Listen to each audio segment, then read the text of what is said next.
I am excited for this podcast for this week. Last week, so first of all, MAB podcast with Realistic Randy, a Blue Vision Entertainment production. Thanks for listening and supporting the show. I'm very excited for this week's podcast, particularly in the second segment. Last week, I talked about how I picked the Cleveland Cavaliers to win the NBA Finals in 7 games, primarily due to the fact that I just don't trust Steph Curry in the finals. Steph Curry, the MVP, has been missing in action for 2 consecutive finals. And I brought that up, and I even said this going back before the NBA season even started. I've been saying this for a while, even back on the old show I used to do, Lock 'em Up Hoops, where I said, Steph Curry, he's been passive, looks, careless with the ball. And I'm like, the MVP Steph Curry has not been present in the NBA Finals for the last 2 consecutive years. And immediately I got clapped back. Whoa, what are you talking about? Look at his stats. He averaged, 26 points a game in the 2015 Finals. And what are you talking about? It's right on par with his regular season numbers. And, just pulling out. I have serious beef with box score analysts where the end-all, be-all for arguments now is just pull out a stat sheet and just break it down. And, these field goal percentages and points and efficiency and blah, blah, blah, blah, blah. And apparently that's supposed to describe the everything that happened in the game. All you need is stats, nothing else. I'm more of an eye test guy that use stats as far as to add on to it. But if you're using stats as far as the end all be all, then whatever.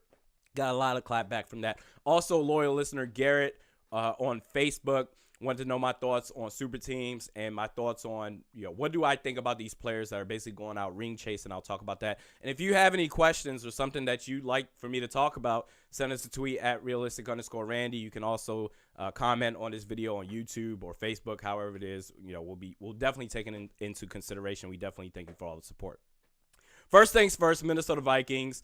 OTAs going on right now. Head coach Mike Zimmer recently had his 8th eye surgery on his right eye, and we're talking about he first started having surgery on his right eye, I believe, going back into the last year, into November, into the season, and he said he has no plans to retire. According to Matthew Collar, he plans to be back in Minnesota on June 4th with hopes that he'll be cleared to resume coaching duties by June 5th. And per John Krasinski of the Associated Press, Zimmer was quoted telling reporters, quote, "I'll be back shortly, 1 eye or 2, it doesn't matter. I'll be back. We can put that retiring thing to bed quickly. I don't want to go blind in this eye. If that's what it is, then that's what it is. This will not keep me from coaching." Now, again, we're talking about eight surgeries on one eye. As a fan, I'm very concerned. My thing is, coaching, NFL coaching, what the NFL in general is a grind of a sport, whether you're a player or you're in management or coaching, whatever it is. It's a high stress type of environment. Now, I'm not comparing myself and my past experience to the NFL, but I worked a high pressure sales job a couple of years ago, and I remember, I gained a little weight and I wasn't feeling great. And if you're not hitting your numbers, you're like, man, I got to do this, do that. You lose sleep at night, and that's on the small, small scale compared to what NFL personnel, players, or executives or coaches have to go through. So him going through that, having 8 eye surgeries on one eye is a little bit concerning. But you know what? Despite, and I mean this in no disrespect, dude, if we're talking about, if you add in the fact his unfortunate wife's passing a couple of years ago, and to the fact that Mike Zimmer has been passed over time and time again going after head coaching positions, this is his first and potentially his only time going to be a head coach, his head coaching gig. And if this is the thing that gives him life, and if this is the thing that keeps him going, if this is what brings him satisfaction, then who am I to say, coach, you should be doing this, coach, you should be doing that. I personally wouldn't do it, but if this is what gives him satisfaction in his life, then, kudos to him. Do what makes you happy. There's a thing called free will. You can do whatever you want. So we wish him all the best. Moving forward, staying with the Minnesota Vikings, quarterback, not necessarily controversy. I talked about this last year when the injury went down with Teddy Bridgewater, but specifically this past week, Minnesota Vikings released a highlight tape of Teddy Bridgewater, dropping back to throw passes in OTAs. And immediately, I was, as a fan, I was very happy to see that, because my whole thing was I was questioning the fact of whether this dude could even play again in his career. not to say that highlight tape, because, the Vikings and the NFL, they know what they're doing when they do this type of stuff. They do this type of stuff to create, hope or inspiration, and oh my God, and buzz, and maybe he'll come back. And there's no definitive way of knowing if he's still going to come back, but at least it's nice to see that he's making strides in his progression. Now, what's interesting about this is that this is going to get a lot more interesting come the 2018 offseason. The reason being for that is that Sam Bradford is going to be an unrestricted free agent in 2018.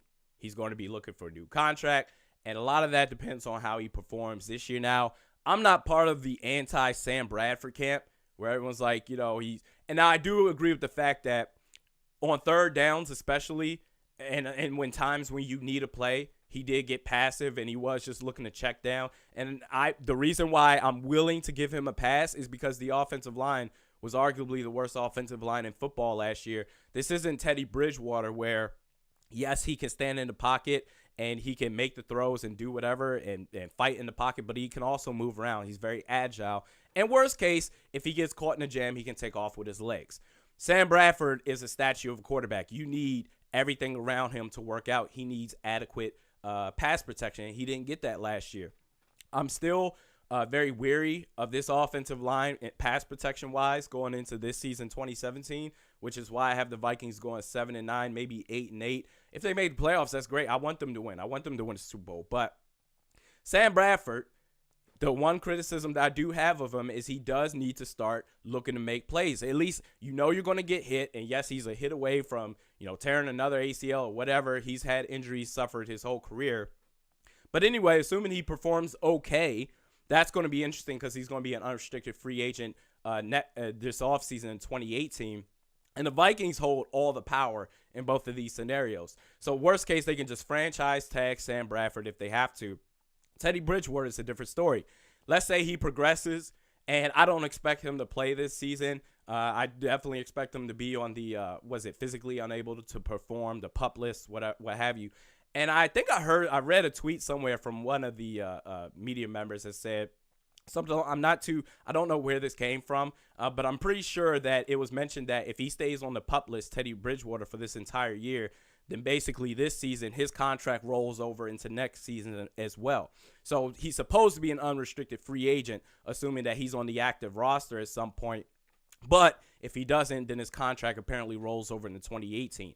Let's say he does become an unrestricted free agent. Even if he becomes an unrestricted free agent in 2018, I would imagine that he may not have a lot of bidders because a lot of teams are going to be like, what about that leg injury? Can you even come back? The same questions that we as the Minnesota Vikings fans, Vikings Nation, probably have. Now, I know Teddy's the more favorable guy. He's the more likable guy. But it's very interesting. I think the Vikings have definitely options. They have power to decide whatever it is they're going to do. I believe next offseason they're going to basically choose whether you move forward with Sam Bradford or Teddy Bridgewater. Or maybe if he's on a PUP list and you can just bring him back, that's fine too. But if he's an unrestricted free agent and Sam Bradford is just god-awful, I don't expect Teddy Bridgewater to have a lot of bidders. Maybe he comes back again. I think the Vikings have a lot of power. Now, as far as who would you rather have, I think it's a little – I don't want to, basically bash Sam Bradford now. I want to see how he plays this year. If he can get a little bit more adequate pass protection, I think he'll put all the questions to rest. I think he's a good quarterback. I still would have went back and made that trade that Rick Spielman did in the offseason when that horrific leg injury happened with Teddy Bridgewater. I would have still made that trade for Sam Bradford 10 out of 10 times. But let's say he doesn't, if he does well, that'll put all the questions to bed. I think if you give him adequate pass protection, I think he's a great quarterback. But the upside with Teddy Bridgewater is still there. But can he come back with that leg injury? So it's something we'll have to keep in mind as we move forward in this NFL season. I'm very excited for it. Like I said, I don't expect the Vikings to do well this offseason. I don't think they did enough to beef up the offensive line, if nothing else, for depth. But we'll just have to see. If it doesn't work out, like I said, Rick Spielman, I think he's going to be fired.